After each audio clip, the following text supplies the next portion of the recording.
Well, hello, Tim. Good morning. How are you doing? I'm doing just great, Tim. And everybody, I hope you really enjoyed Giovanni's presentation. I think it was something he really did bring the character and the sense of these unseen corals. I mean, down in the mesophytic zone, in the dark zone, where it's where all the big discoveries are being made.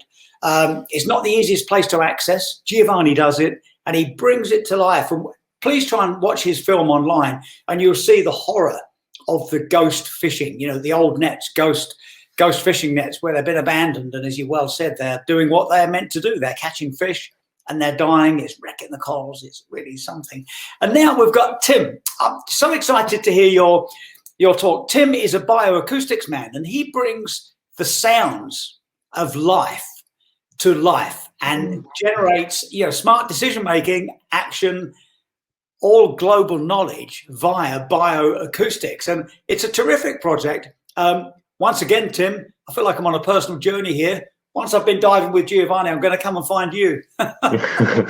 Sounds great. And yeah, that was a wonderful talk from Giovanni, wasn't it? Just such an exciting exploration of and such a brilliant example of all of the stuff we don't know about the deep sea, and the weird and wonderful animals that live down there, wasn't it? And in some ways, that's what excites me about this work as well on the sounds of the sea, is that it feels like an area that we're just starting to scratch the surface and make some really intriguing and exciting discoveries. And yet it feels like with everything we find out about 10 or 20 things that we don't know. Couldn't be better. That's the biggest reason right there to be an ocean explorer, I think. Yeah, absolutely. Well, I'm going to leave you to your presentation. I'll just add it to the stream, Tim. Brilliant. Thanks very much, Paul. Okay, buddy. Have fun. Thank you. We will, I'm sure. Thank you for joining us this morning. As Paul said, I'm going to spend a bit of time sharing with you some of the exploration that we're doing around what we call the songs of the sea. I work as a researcher at the University of Exeter, and at the same time I work as a marine science officer for Mars, the company that you probably know for making pet food and making chocolate bars. But Mars are involved in coral reef restoration as well.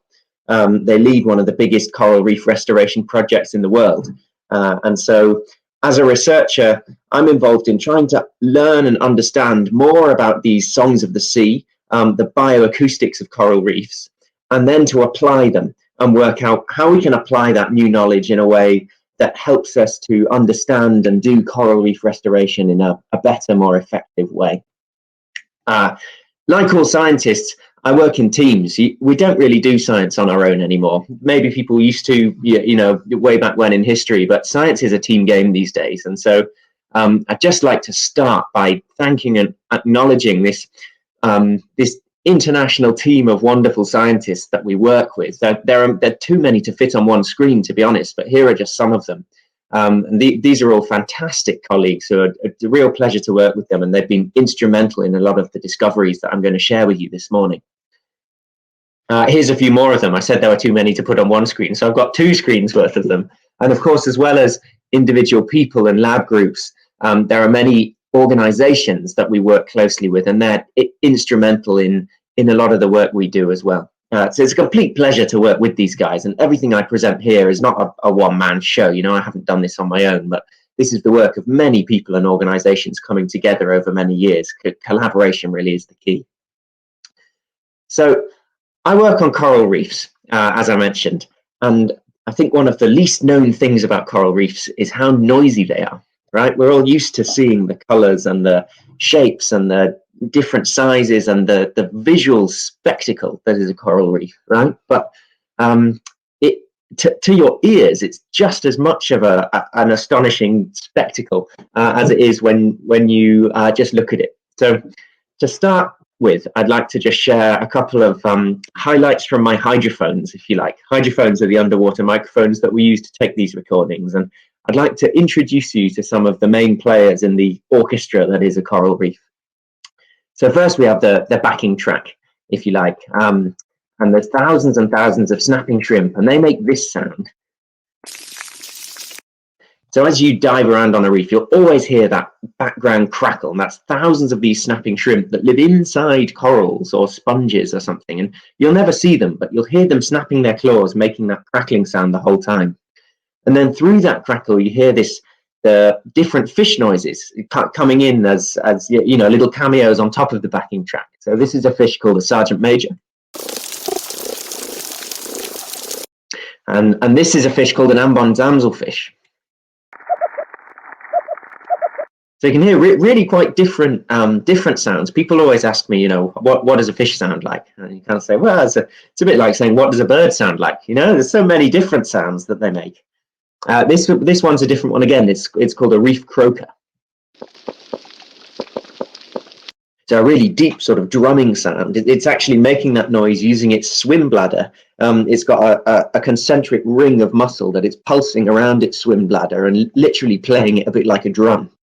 And then a different way of making sound is that fish can use their teeth. They chatter their teeth together. So that's what these clownfish do. You can hear this now. So that's clownfish banging their teeth together to make that sort of chatter sound. And then, as we were mentioning at the start, there's a lot we don't know, and some of the most exciting sounds, I think, are the ones that we haven't worked out what animal makes them yet. So this is a fish that we heard in Indonesia, but I still haven't managed to identify it yet, and it makes a really bizarre sound. Yeah, really odd sort of grunting sound, and yeah, no idea what fish makes that. I hope I'll be able to tell you next year. And then sometimes you're swimming around and there's so many of these unknown sounds that you feel like, you know, man, we don't know anything about this underwater world, and it feels like the fish are sort of laughing at you because you know so little. And of course, some of them even actually sound like they're laughing at you. So here's another one. We think that fish sounds like it's sort of having a little chuckle at us as we swim around, trying to learn more about its environment.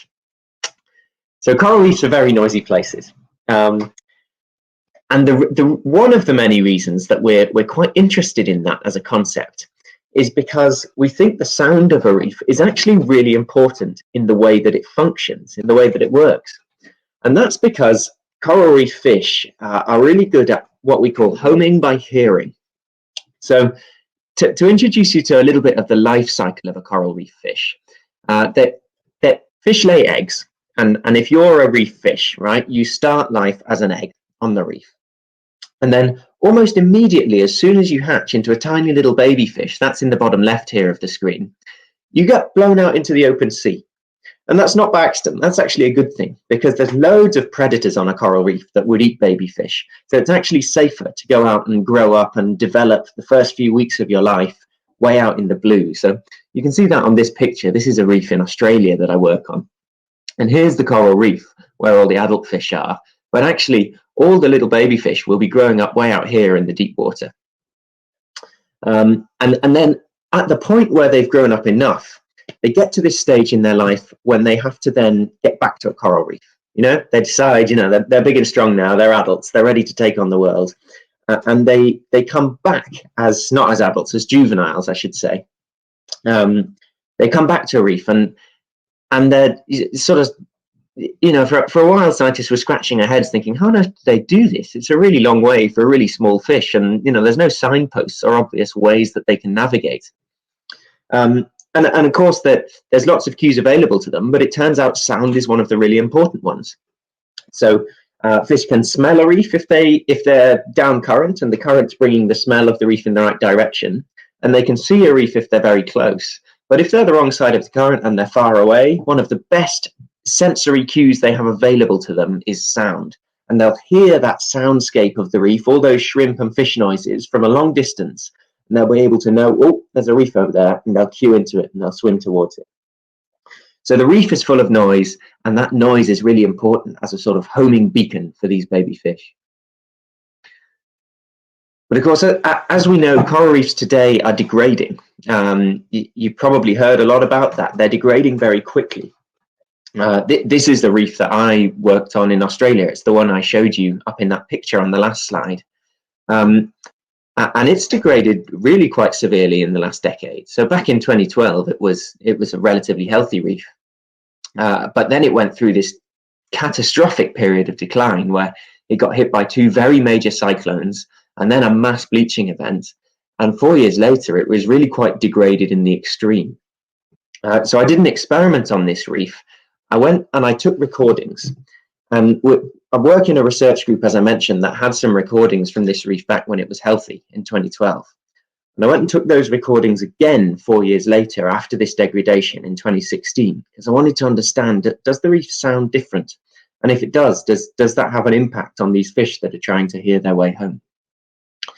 So this is what I heard when I went and repeated exactly the same recordings before and after the degradation. So in 2012, the reef was nice and healthy, and it sounded like this. You can hear that bustle. Yeah, you know, lots of shrimp noise clicking away. There are plenty of fish in the longer recordings as well. Nice bustling reef. But by contrast, 4 years later, it's a much emptier sound, much quieter. And I thought that's actually, when we recorded that, we found that really sad. We thought, you can't just see the reef degrading, you can actually hear it happening.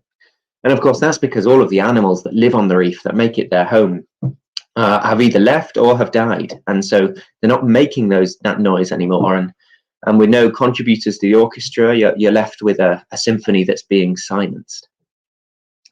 As well as being able to hear that change in sound with our ears, as you did just then, we can see it happening when we measure it by numbers as well. So these are a bunch of different ways we have of putting numbers on sounds, measuring soundscapes quantifiably. So we talk about the acoustic complexity, the acoustic richness, the rate of snapping shrimp snaps, and we talk about the sound pressure level. These are all just different ways we have of describing natural sounds. And all of them, as you could hear, have quite a strong decrease from the healthy reef in blue down to the degraded reef in green. And then when we ran experiments to check whether these new degraded sounds were still attractive to fish, to our horror, we found they weren't. Actually, when we set up a loudspeaker playing the sound of a healthy reef, we attracted lots of fish, as we would expect to, because the fish swim towards that sound. They think it's a nice reef to live on. But when we played the sound of the degraded reef, we didn't. And that was really worrying to us, because we thought, this is a little sort of cartoon I mocked up to illustrate just why we thought this was so worrying. But actually, we've seen habitats degrading, right? And we know from other people's work that when you have reduced recruitment, that just means with fewer fish being attracted to your habitat, then it degrades faster. And now what we're starting to see is that actually, as the habitat degrades, it gets quieter. You have this acoustic change. And as it gets quieter, that might lead to further reduced recruitment, because the fish are no longer attracted to the quiet sound. And you can see how you might start to go into this worrying, vicious cycle. Not good news. So we sort of scratched our heads for a bit, and we thought, this isn't good, what we discovered here. This is another concerning trend for coral reefs worldwide. And we thought, what next? Because actually, none of us as environmental scientists want to just tell a bad news story with no solution, right? We want to use the discoveries we're making proactively to try and improve the survival chances of these precious ecosystems all over the world that we're celebrating today. And so this is when we teamed up with the restoration work that Mars are doing. And I'm going to show you a little summary video of that now. In your own time, you can go and check out the whole website for the program as well, buildingcoral.com. And we approached Mars and we said, look, we're finding out new stuff about the sound of the sea. And we think it might be useful in coral restoration. We think this new knowledge might help. So I'm going to introduce you to the program, and then I'm going to close by sharing 3 ways that we think we can use our new knowledge about underwater sound to help find ways that we can protect these underwater ecosystems. And those 3 ways are we think sound can help in monitoring, in management, and in motivating people to change. So here we go. Here's an introduction to the program.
So there we go. It's a little window into what the Mars Coral Reef Restoration Program is doing. It's a really inspiring program to be involved in.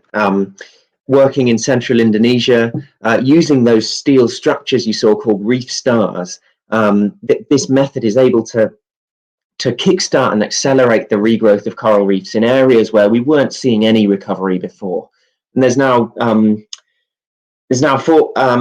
4 hectares of reef being restored, and a pledge from the Mars brand Sheba have just pledged last month to rebuild a further 19 hectares over the next 10 years. And so wonderful things being done there to regrow vital areas of coral reef. And we're delighted to be working alongside those efforts using bioacoustics to help. So as I mentioned, we're going to talk about monitoring, about management, and about motivation as ways that I think bioacoustics can play a really brilliant, positive role in those programs. So first up, we're thinking about monitoring reef health. It's actually harder than you would think to monitor the health of a recovering coral reef. And that's because it's quite time consuming. It's very expensive to get out there all the time, get all the specialist equipment together, put a trip together, and with any of the sort of regularity that you really need. And also when we monitor a reef, we don't monitor very much of it. You know, we'll only go in the daytime, so we'll only see the animals that are active there. And we make quite a lot of noise ourselves, and so a lot of the shy animals, by the time we've arrived with our big heavy boat and, you know, moored up and turned the engine off and everybody's jumped in the water with their noisy scuba tanks, all of the shy animals have quite often swum away or gone to hide. And so it's quite a neat way of an additional layer of monitoring to pop a hydrophone down and to just leave it there, to go home, you know, because then we're able to get a window into the reef that we would never see on a regular monitoring trip where we're just swimming along with our clipboards or with cameras, because we can hear many things we can't see. Of course, we can monitor through the night because you don't need light to be listening. And you can hear the animals that are very, what we call cryptic. They hide away and you'd never see them, but we can hear them. So bioacoustics gives us a sort of extra window into the health of the reef in that way. And here's some of our early results. So you can see on the degraded reef up there, where there's not a lot of coral, then also on, this is what we call a spectrogram. It's like a pictorial representation of the sound. You can see it's mainly light blues and whites, and that means it's quite quiet. But on the healthy and the restored reef, where the coral has come back, you can see a lot more of these purple and red bits coming in through the blue, and those are the loud bits. And you can see that, and we can measure actually, we're seeing far more types of sound and a far more diverse, rich soundscape when the reef has been restored. So it's an exciting new way that we're helping to keep track and monitor the health of the reef. As well as that sort of passive listening, we think we could use bioacoustics to help actively manage the reef, right? So this is an underwater loudspeaker, and it's actually one we bought from the suppliers of people who play music in swimming pools for synchronized swimming competitions. So I got an underwater loudspeaker from them because we thought, well, actually, if we know that fish are attracted to the sound of a healthy reef, and you're bringing back the coral and trying to regrow the coral, we need something to bring back the fish, and maybe we can speed up that process if we use sound, because we know it's this wonderful, almost magnetic attraction for them. And so we ran an experiment where I ran this experiment in Australia here. And around this island called Lizard Island, you can see all of these dots represent a little artificial pile of coral rubble that I made to replicate a reef that needs restoring. And on all the red dots, I did nothing. I just left it as it was. That's our sort of control, if you like, what happens in normal circumstances. And then in the orange, that was a different type of control. I put a loudspeaker on there, but I didn't turn it on. That was just to double check that it wasn't something about the sight of a loudspeaker or the additional structure that a loudspeaker provides. But in the blue dots that I dotted around, I put a loudspeaker playing the sound of a healthy reef. Even though it was just a degraded pile of rubble, it now sounded like it was a really nice reef to live on. And I called that acoustic enrichment, just because it needs a fancy scientific term, doesn't it? And what we saw over time was that this is a graph here of the number of fishes that came back to those little piles of coral rubble that I made. And the red and the orange, you can see they almost entirely overlap. And then here, this is at the end of the experiment after 40 days, how many fish there were. And you can see, again, very similar. And you'd expect that because the orange is just a loudspeaker that's turned off, and the red, there's no loudspeaker. But when we played that acoustic enrichment, look at that, twice as many fish. And they flock to this loudspeaker because it sounds so good. And astonishingly, they stay and they form a community. And we thought that is fantastically encouraging. It's a way that by hacking into the mindset of these fish, we've understood that this sound is very important for them in choosing where they live. And so we can manipulate those cues to guide fish towards reef restoration efforts.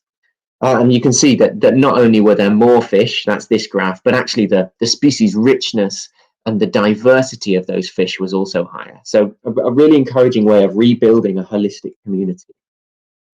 And we think that, this was the depressing vicious cycle I showed you before. We wonder whether this process would allow us to reverse that.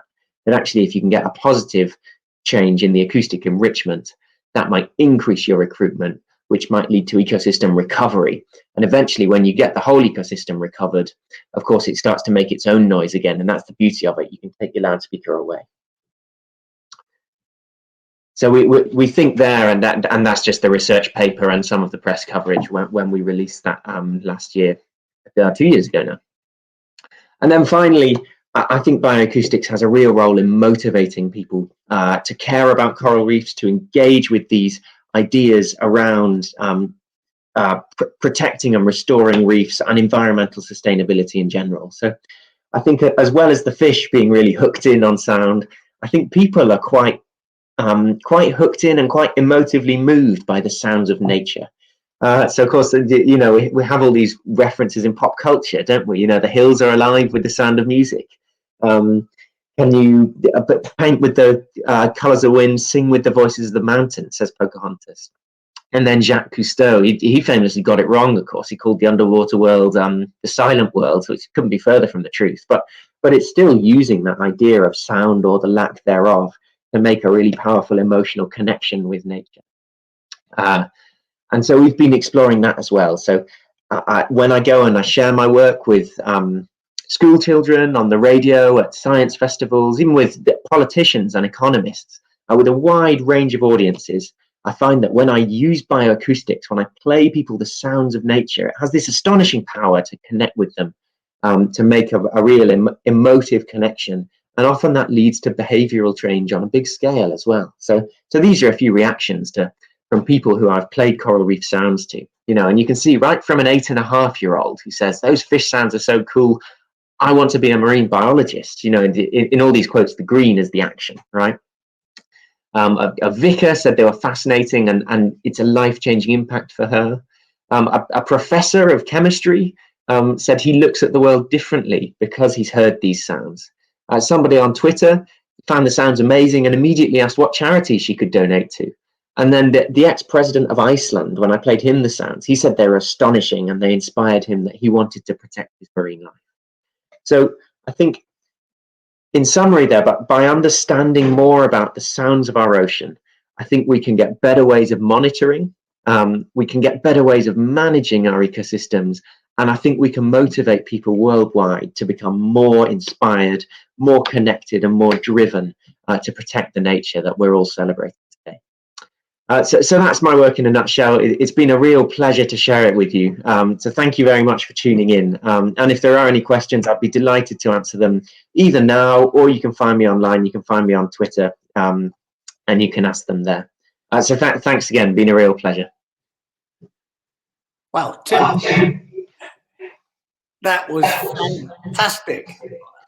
I absolutely love that. And, of course, when I dive with the rebreather, it's silent except for the little, sensors clicking every once in a while. And then you really hear it. And as a diver, you can hear all the sounds. But I hadn't thought, well, I read your paper actually when it popped up earlier this year, but I hadn't really thought that we can manage things by sound.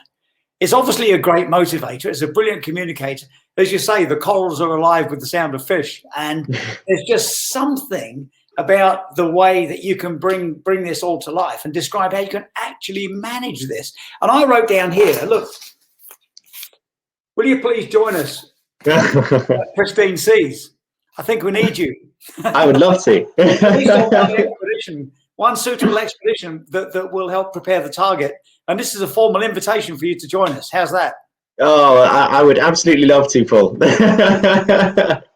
That's wonderful. And yeah, it's like you say, it's very interesting actually, because it's a lot of the ideas are being translated straight from terrestrial ecosystems, because actually using sound to manage our underwater ecosystem sounds, a bit fancy and new, and whoa, why have we not thought of that before? But on land, people have been doing it for ages. So when you try and re-establish a seabird colony, it's really quite an established and commonly used method to play the sounds of other seabirds to try and call them in, and so we're essentially, it's not actually that imaginative. We're just doing what people already do on land and taking it underwater. So it's a nice way that we can share our knowledge between ecosystems, between scientists working on what appear to be completely different areas, but actually there's a lot in common, isn't there? Tim, absolutely brilliant. I'm so sorry we're out of time, because you and me should be on a beach or on a boat or underwater somewhere, planning this and planning the next steps and having a good chat about it. I know you're going to get a lot of questions. So those of you that are watching that are bursting to ask Tim questions or see if he'll join your expedition or if you join him, then please do contact Tim, and feel free to contact me as well, and we'll help make the connection. Tim, that was an amazing presentation. I've been diving since 1969. And your presentation brought a lot of things to life. So well done indeed. Thank you, Paul. It's been an absolute pleasure. And thanks for having me along today. Great stuff. You take it easy, Tim. Thanks very much. The hills are alive. The sound of fish. See you.